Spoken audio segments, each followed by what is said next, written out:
If you think yoga is this kind of vegan, hippie, trendy LA thing, then I'd like to tell you that I think you're very wrong.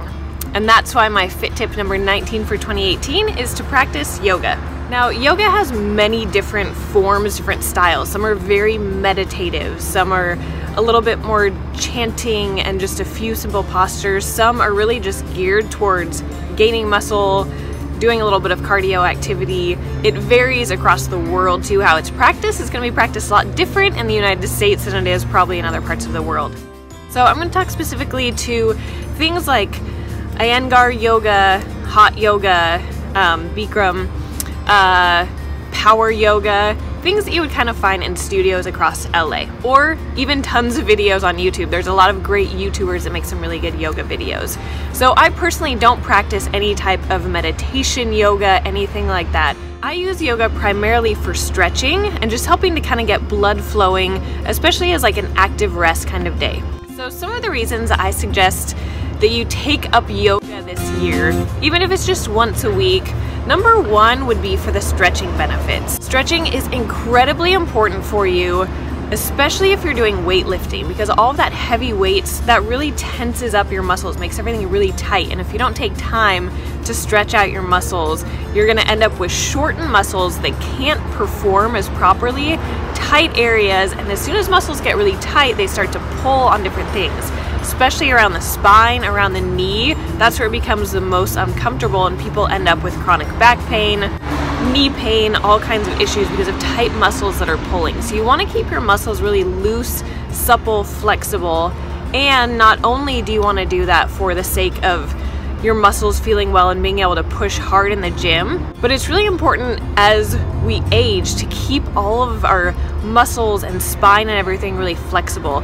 A lot of yoga poses are geared towards keeping a suppleness and a flexibility in the spine, because that whole core spine area gets really tight. And as you know, millions of people suffer from chronic low back pain as well as upper back pain.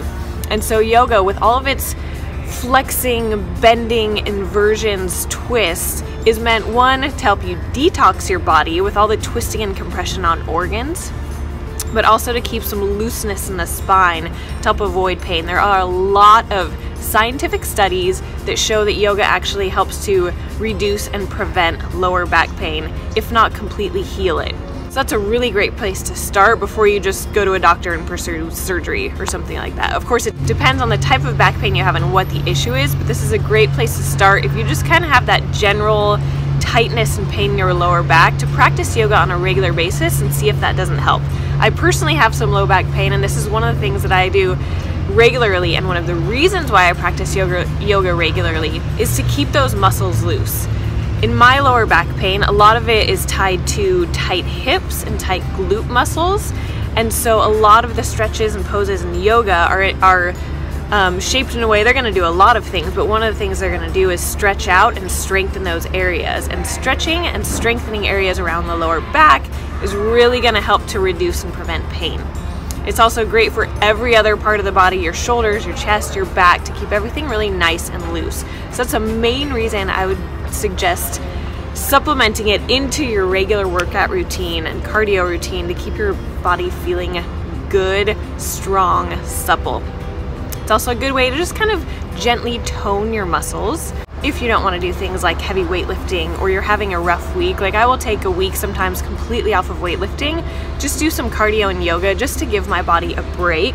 Then when I go back to the gym, I'm a lot stronger, I can push harder, I can lift weights better because I'm not dealing with all these little aches and pains, and those muscles have gotten more stretched out, and so then they're able to perform better in the gym because they have that full range of motion in the muscle, and I'm not limited by tightness that's come from working out with heavy weights and pushing my body and all the intense things that we do in the gym. Yoga is also known for a bunch of other health benefits, like lowering high cholesterol, helping to control diabetes, helping with weight management, and helping with mindful eating, which is part of the reason why it helps with weight loss and managing your weight, is that you tend to become more mindful of what you're eating. I know a lot of times, for whatever reason, I'll leave a yoga class and I will just feel like drinking tea and eating vegetables and sushi or just really clean raw foods. So yoga is really good for mindfulness, becoming more aware of your body, of how you feel.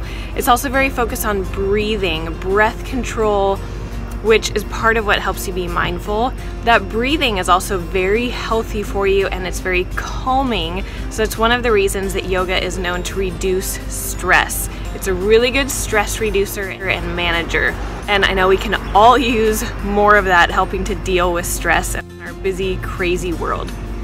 So my tip to you this year is, in addition to things like cardio and working out at the gym, which are very important for muscle tone and cardiovascular health, to add on yoga as part of your routine, maybe on a day that you want to take some rest from the gym or it's on your rest day, to just do some gentle yoga to stretch out your body, keep the blood flowing, reduce stress, improve your breathing, bring some calmness into your life, and help your body to just overall feel a lot better. So I hope that is helpful to you. If you have questions about specific types of yoga, what's best, anything else that you would like to know, I am not a yoga expert, but I do know quite a bit and I've taken quite a variety of classes, so I would be happy to help you with those questions. Until the next Fit Tip video, good luck on your fitness journey.